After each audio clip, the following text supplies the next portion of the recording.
release the littles. Want to see the littles? Release the babies. You want get that camera ready.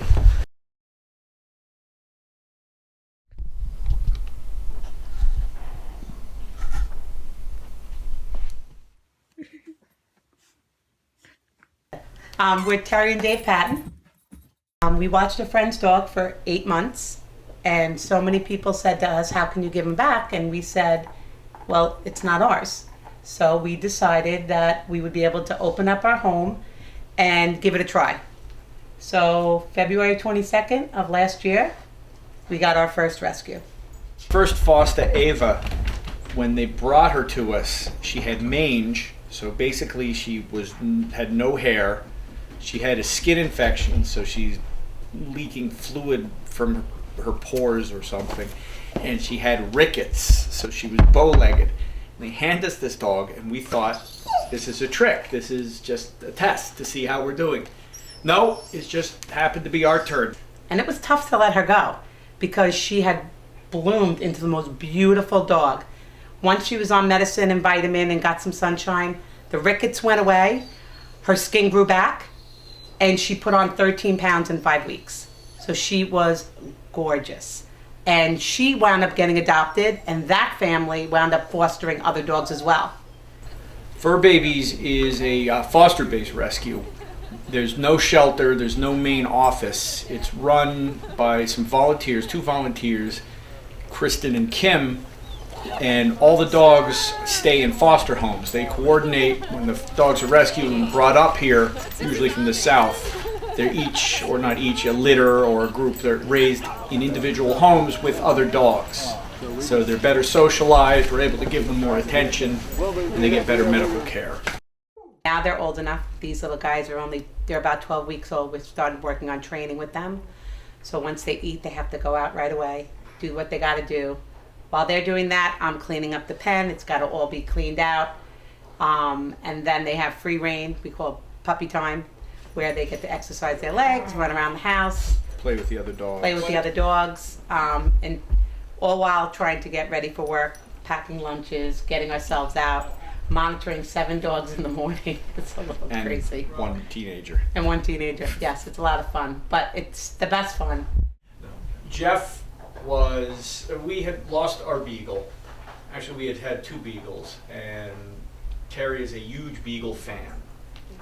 And I saw Jeff on a website from another shelter, another rescue organization, and he just had the saddest face. And he looks like one of our past beagles. So I decided I had to have Jeff. You know, they had his before and after picture on the website. He was dumped in Brookhaven Animal Shelter with his leg totally bent over to the point where he was getting fat because he wasn't mobile. So the rescue group pulled him, got a grant because the doctor said all the nerves in his leg were dead because either he was hit by a car and no one fixed it. So they got this grant and he had his leg amputated. One of the foster moms took him home for 3 months and nursed him back to health and brought him to the shelter when he was ready. He saw his whole bio and I agreed to meet him. The second we walked in, he right away curled up in our laps and we fell in love.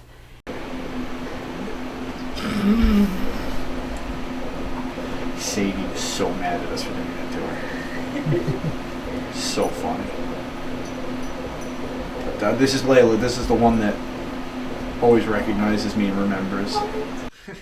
This fostering process tests us at times. It comes a little rough as we're standing ankle deep in poop and it's hard because we each have our own particular wants to help. There are some dogs that he'll want to help that if it's too big for me, I can't handle. Thank God for all the family help because one person cannot do what we do. It's a family project.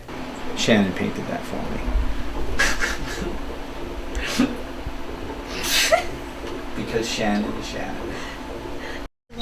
It's been a very long trip, hasn't it? Oh my goodness. Are you okay? I promise. I got your food in the car.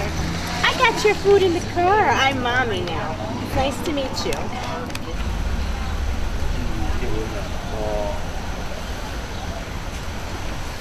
Yeah, when we first get them, they are incredibly scrawny. They need, because they're in the shelter. Shelters don't feed high quality food, and they don't feed often as much as a puppy should be fed. They very often come up sick. We had a litter of 7 over the summer. All 7 were sick. And I'm going to say out of the 31, at least 20 of them have been sick. Wow. Because the care in the shelters is minimal, because they're not looking to keep them healthy.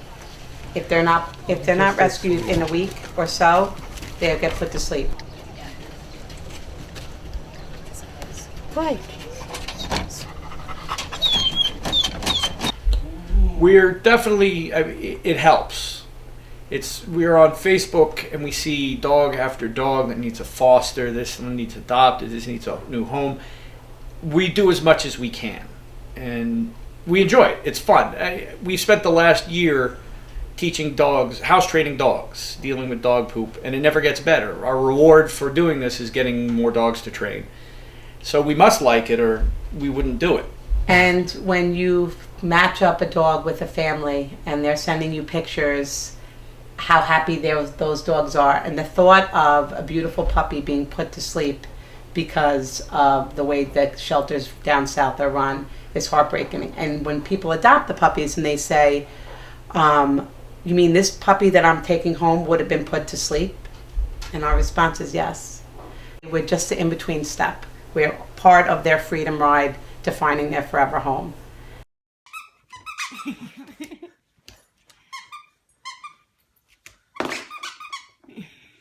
I was gonna come to you. I was coming to you. Go up on the couch. Go up on the couch. Good girl. Okay, very nice to meet you, girl. Very nice. Can I have this paw? Very nice. Very nice to meet you. Yes, yes, yes. Lay down. Lay down. Oh, you're a good girl. Yes, you are, you belly rubber.